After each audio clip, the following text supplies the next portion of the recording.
Assalamualaikum warahmatullahi wabarakatuh.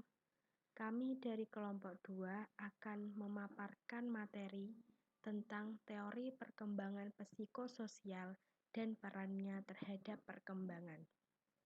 Silahkan untuk teman-teman dapat mendengarkan dan memahami materi dari kami sampaikan. Terima kasih.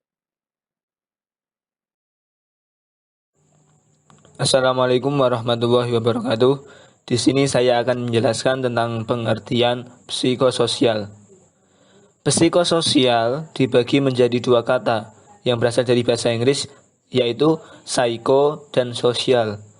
Kata psycho mempunyai arti mengacu pada sebuah aspek psikologis dari individu atau pikiran, perasaan, dan perilaku.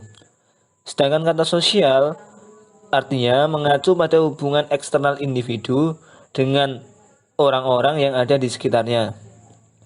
Nah, pengertian dari psikologi sendiri adalah suatu kondisi yang terjadi pada individu yang mencakup aspek psikis dan sosial atau sebaliknya. Nah, sedangkan untuk pengertian psikososial itu sendiri adalah menunjuk pada hubungan yang dinamis atau faktor psikis atau sosial yang saling berinteraksi dan memengaruhi satu dengan yang lainnya. Selanjutnya saya akan menjelaskan tentang siapa sih Erikson itu. Nah, Erik Erikson lahir di Frankfurt, Jerman pada tanggal 15 Juni tahun 1902. Ia adalah ahli analisa jiwa dari Amerika yang membuat kontribusi-kontribusi utama dalam pekerjaannya di bidang psikologi, pada pengembangan anak, dan pada krisis identitas. Untuk selanjutnya yaitu teori perkembangan psikososial Erikson. Erik Erikson sendiri sangat dikenal dengan tulisan-tulisannya dalam bidang psikologi anak. Erikson mengembangkan teori dengan menekankan pada aspek-aspek perkembangan sosial. Dia mengembangkan teori yang disebut Theory of Psychosocial Development atau teori perkembangan psikososial, yang mana dia membagi tahap-tahap perkembangan manusia menjadi 8 tahapan.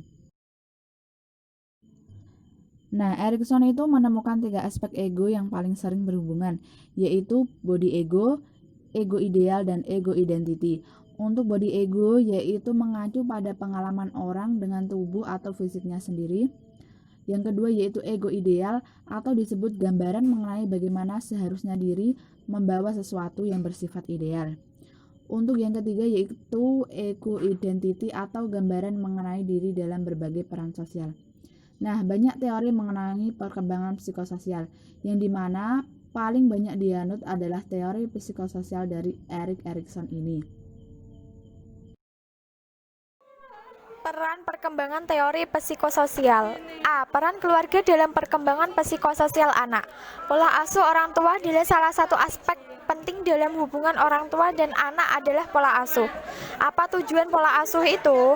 Bertujuan untuk mempertahankan kehidupan fisik anak dan meningkatkan kesehatannya, memfasilitasi anak untuk mengembangkan kemampuan sejalan dengan tahapan perkembangan, dan mendorong peningkatan kemampuan berperilaku sesuai dengan nilai agama dan budaya yang diyakininya. Berikutnya yaitu bentuk pola asuh orang tua. Ada 3. Yang pertama yaitu pola asuh otoriter. Pola asuh ini merupakan suatu gaya pengasuhan yang membatasi dan menuntut anak untuk mengikuti perintah-perintah orang tua. Yang kedua, pola asuh demokratis, yaitu suatu gaya pengasuhan yang memperlihatkan pengawasan ekstra ketat terhadap tingkah laku anak, tetapi mereka juga bersikap responsif. Yang ketiga, yaitu pola asuh permisif. Dalam pola asuh permisif ini, bimbingan terhadap anak kurang dan semua keputusan lebih banyak dibuat oleh anak daripada orang tuanya. B. Peran pertemanan dalam perkembangan psikososial anak ada 3 fase. Yang pertama, yaitu fase teman untuk bermain. Fase ini terjadi pada usia antara 5-7 tahun. Bagi mereka, teman adalah seseorang yang mempunyai Ini mainan yang menarik, tempat tinggalnya dekat dan mempunyai ketertarikan. Fase yang kedua yaitu teman untuk bersama. Fase ini terjadi pada usia antara 8-10 tahun. Dalam fase ini, seorang anak untuk mendapatkan teman tidak segampang fase pertama, karena mereka harus ada kemauan berteman dari kedua pihak. Fase yang ketiga, fase ini terjadi pada usia antara 11-15 tahun. Dalam fase ini, persahabatan menjadi sangat pribadi karena pada umumnya mereka sedang mengalami masa puber dan dengan permasalahan psikologis.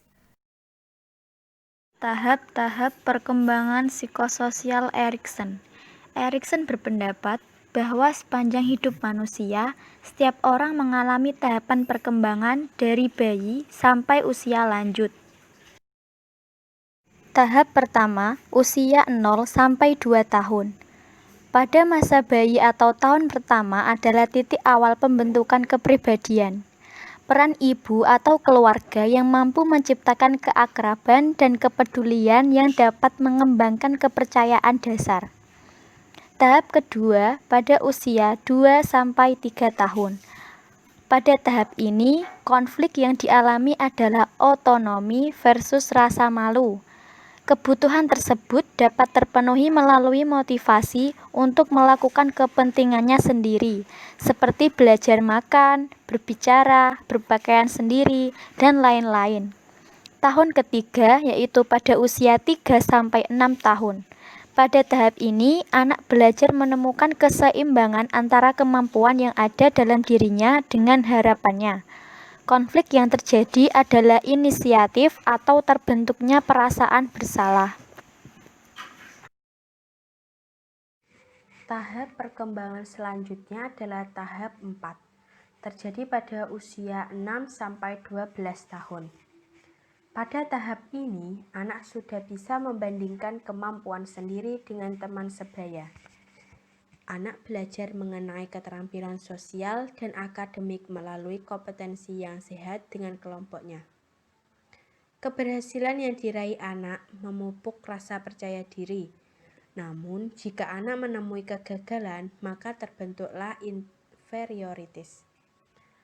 Konflik pada tahap ini adalah kerja aktif dengan rendah diri. Itu sebabnya kekuatan yang perlu ditumbuhkan adalah kompetensi atau terbentuknya berbagai keterampilan yang dimiliki.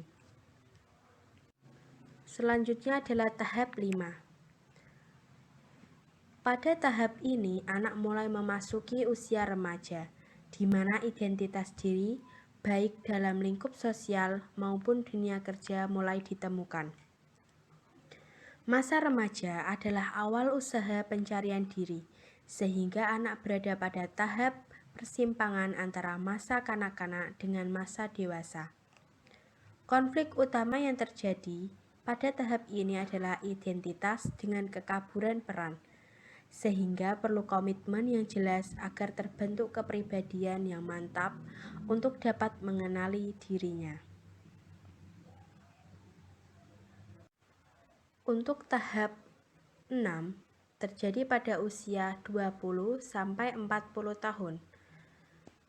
Pada tahap ini, kekuatan dasar yang dibutuhkan ialah kasih, karena muncul konflik antara keakraban dengan kesendirian. Faktor sosial pada tahap ini ialah kekasih, suami istri, termasuk juga sahabat yang dapat membangun suatu bentuk persahabatan, sehingga tercipta rasa cinta dan kebersamaan. Bila kebutuhan ini tidak terpenuhi, maka muncullah perasaan kesepian, kesendirian, dan tidak berharga.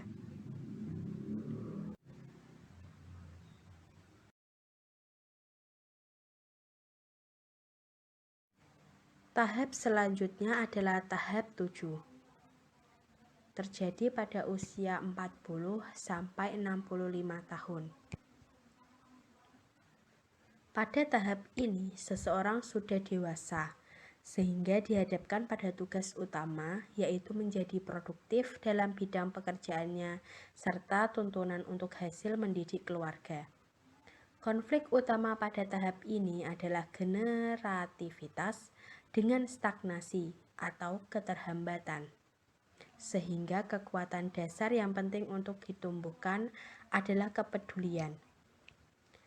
Kegagalan pada masa ini menyebabkan keterhambatan perkembangan. Tahapan perkembangan yang terakhir adalah tahap ke-8. Terjadi pada usia 65 sampai kematian. Pada tahap ini memasuki usia lanjut, mulai mengalami penurunan fungsi-fungsi kesehatan. Konflik utama tahap ini adalah integritas ego dengan keputusan. Dengan kekuatan utama yang perlu dibentuk adalah pemunculan hikmat atau kebijaksanaan. Terima kasih. Tahap selanjutnya adalah tahap 7. Terjadi pada usia 40 sampai 65 tahun. Pada tahap ini, seseorang sudah dewasa,